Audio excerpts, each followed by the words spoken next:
tudo começa na mente. E as doenças também. Você sabia disso? A forma que você pensa está altamente ligada nas formas como algumas doenças podem aparecer no seu corpo.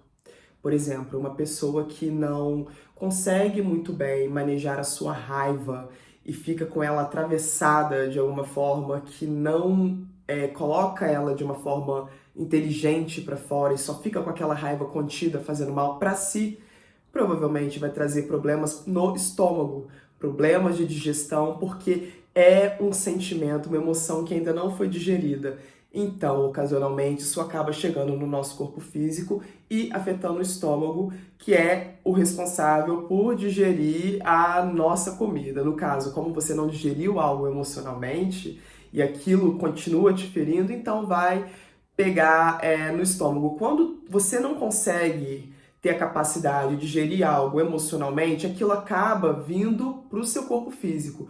Tudo começa na mente, preocupações extremas vão te dar insônia, vão trazer ansiedades que às vezes acabam trazendo feridas no corpo físico, não é?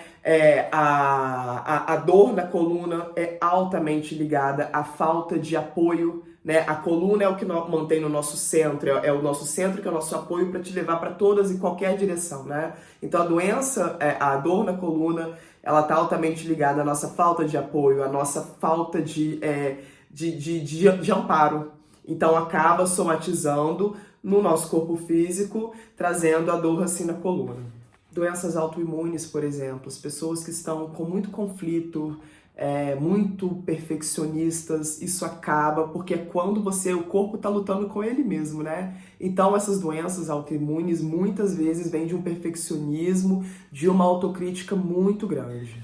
Aqui eu anotei alguns exemplos para que fosse bem claro, para que a gente consiga entender um pouco mais sobre esse estudo e até se avaliar também. A dor de cabeça, ela acontece pela pressão, pelo estresse, pela sobrecarga com atividades.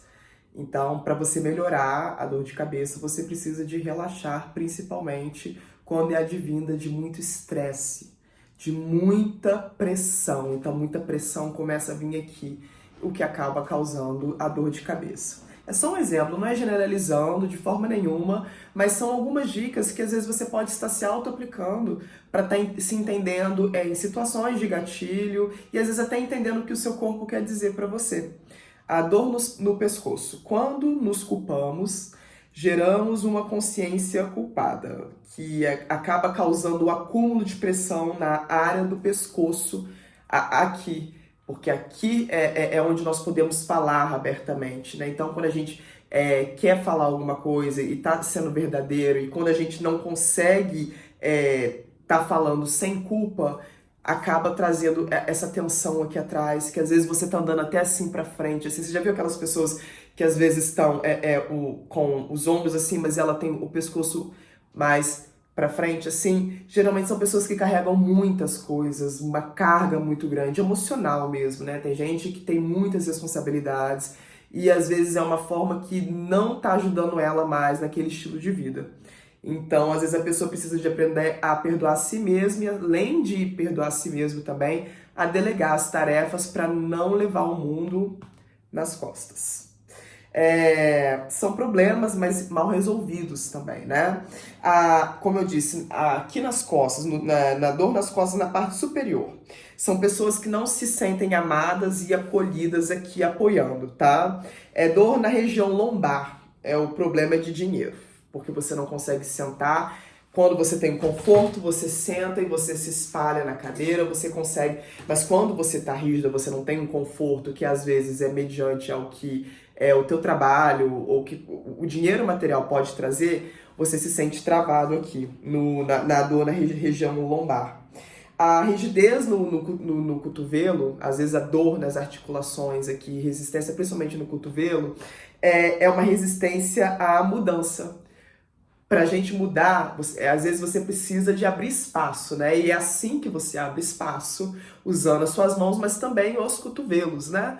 Então, quando você não tá abrindo espaço à mudança, as coisas, o seu cotovelo começa a ficar rígido, porque você não tá tendo flexibilidade. Exatamente. E o quadril, eu quero trazer uma atenção muito interessante para ele, porque o quadril é onde está a nossa memória ancestral, é a forma que nós nos permitimos de sentir prazer. A pessoa que está se sentindo bem na vida, que está se sentindo leve, principalmente sabe o seu lugar, sabe? Porque para abrir lugar, espaço na vida, você abre com os quadris. E a pessoa que está com o quadril muito rígido, ela não está sabendo trazer a leveza, ela não está sabendo trazer, abrir espaço para as coisas novas, mas também significa um congelamento muito grande de prazer, de coisas boas. Às vezes a pessoa não, só vive sem nenhum tipo de prazer.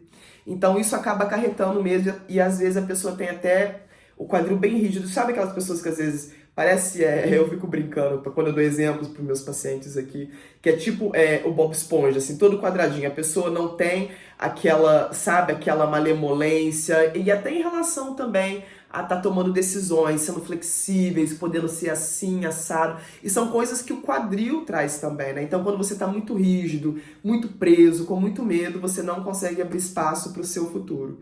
E os quadris travam. A dor, por exemplo, muito conhecida aqui nesse nervo ciático. Muitas vezes, quando fazemos planos, eu quero agora, eu vou começar a emagrecer, eu vou começar a procurar um novo emprego, vou fazer um novo curso, eu quero pintar essa parede aqui de uma outra cor, eu quero... Então, quando você começa a fazer vários planos, mas você não os executa, o que acaba acontecendo é que você começa a paralisar essa parte aqui do lado das suas pernas, né? Que ali é o nervo ciático, porque assim, eu vou fazer uma coisa. Imagina um carro, você fica ligando a chave dele e desligando, ligando e desligando. Então, eu vou fazer isso, eu vou fazer aquilo, eu vou... Só que você tá e não vai. Então, esse impasse acaba se instalando aqui do lado do nervo do ciático e que acaba trazendo essa dor tão incômoda. As dores no joelho, joelho duro, dificuldade de se dobrar na vida. Vamos pensar num bambu, quando tem uma tempestade gigantesca vindo, ele precisa de ser fluido, ele não pode ficar duro em relação à tempestade, porque senão ele vai ser partido no meio. Então é mais ou menos isso, essa analogia que eu estou querendo dizer. A dor no joelho é quando estamos inflexíveis em relação à vida, em relação a algum problema, que precisamos nos abaixar para conseguir vencer esse problema, ou tá trazendo. Às vezes é algum estilo de vida que você não está querendo trazer para você, às vezes é o não reconhecimento de alguma coisa que não está deixando você se dobrar a vida. Às vezes quando você está levando a vida com muita rigidez, com muita vaidade, com o ego muito inflado, você não consegue se curvar diante das coisas com facilidade, mas não é um curvar que vai te danar. É um curvar da vida que é sempre para estar trazendo novas experiências, mas que vão te agregar no sentido de progresso. Então você começa a ter rigidez no joelho, sim. Esses só foram alguns dos muitos exemplos do que a metafísica da saúde, que é o estudo que entende como as nossas emoções trazem essas doenças. E eu tenho aqui para embasamento um livro muito interessante que se chama Doença como Caminho. Para quem quer entender isso melhor, como as doenças se instalam, porque nós temos os 7 campos astrais, né? Numa abordagem um pouco mais esotérica, universalista. Nós temos, além desse campo material, nós temos nossos 7 campos astrais, né? Que forma a aura. Sabe aquela sensação de, às vezes, você ser observada por alguém, mas você não tá vendo? Às vezes é alguém que tá atrás de você, mas de repente você ficou com uma sensação que você tá sendo observado e na hora que você vira, você flagra. É isso. Você não tá vendo, mas o seu campo áurico captou aquela energia daquela pessoa olhando para você. E eu tô dizendo isso só para poder explicar um pouco como as doenças às vezes ficam no nosso campo áurico mediante as formas de pensamentos que trazemos, né? Pensamentos repetitivos, de angústia, tristeza, tudo isso porque cada parte do nosso corpo corresponde a um sentimento. Então eu achei extremamente interessante, eu uso muito, assim, junto com as minhas palestras, para estar auxiliando meus pacientes, e eu acho um livro muito bom para quem quiser entender um pouquinho mais sobre isso. Opa! Eu tenho aqui também O Linguagem do Corpo 2, toda a trilogia da Cristina Cairo eu acho maravilhosa, então vale muito a pena, ela é super direta sobre...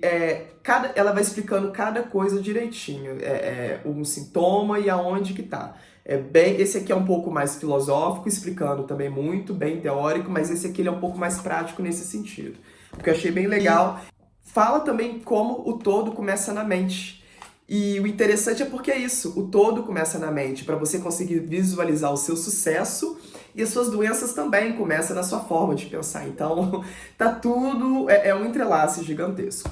Mas os temas comuns aqui que eu quero abordar com vocês, que eu coloquei aqui também, que é muito importante, e eu quero que vocês saibam do sofrimento humano, que às vezes que pode estar ocasionando muito todas essas doenças. Por exemplo, a mudança de humor constante. O que tem a ver com isso? Porque isso acarreta todos nós.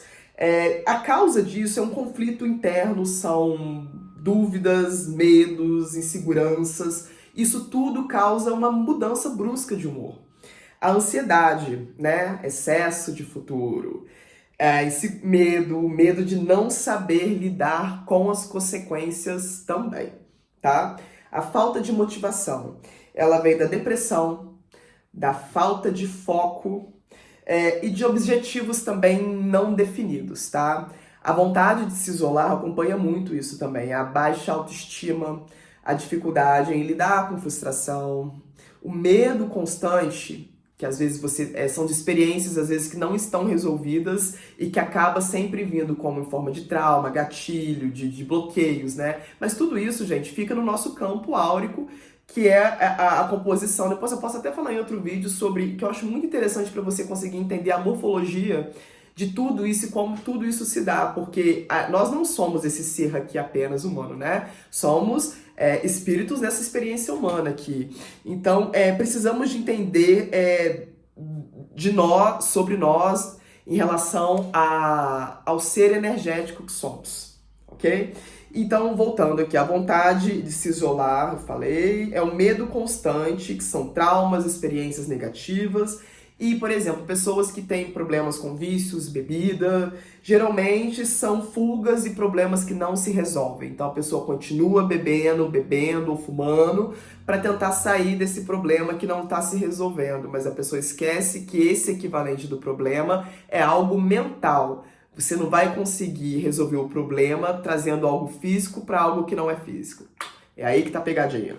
E a sensação de ser incompreendido, por último, é a falta de expressão. Quando você não consegue se expressar, você sente que você não é compreendido, né? E o problema também em se colocar no lugar do outro.